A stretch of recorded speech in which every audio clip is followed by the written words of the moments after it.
démocratique du Congo, déclaration des autorités traditionnelles de l'espace Grand Katanga. Nous, autorités traditionnelles de l'espace Grand Katanga, avons accueilli avec joie la sortie du gouvernement Judith Suminwa Tuluka, intervenu en date du 29 mai 2024 à l'issue d'une série d'ordonnances lues sur les antennes de la chaîne nationale RTNC, et acceptons de l'accompagner face aux énormes défis auxquels il sera confronté dans la matérialisation de la vision du chef de l'État, qui est le peuple d'abord. Par contre, nous,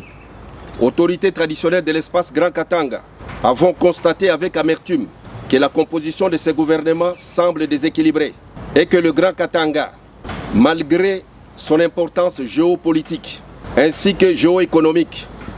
et malgré sa contribution non négligeable au budget de notre pays, se retrouve minoritairement représenté au sein de celui-ci. Nous disons que le Katanga mérite mieux. Sur ce, au regard de tout ce qui précède, nous demandons au président de la République, chef de l'État, son Excellence Félix-Antoine Tshisekedi Tshilombo, en sa qualité de garant du bon fonctionnement des institutions, pour raison d'équilibre,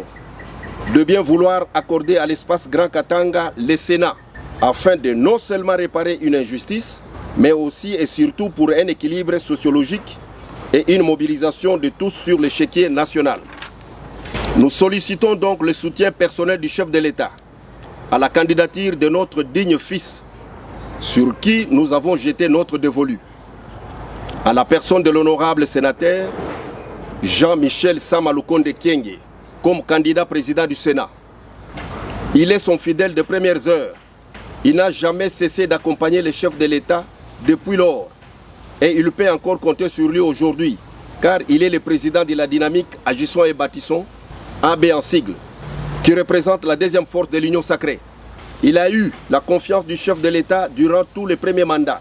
avec qui il garde des rapports très courtois, fruit d'une collaboration fluide durant 5 longues années. Ce digne fils du Katanga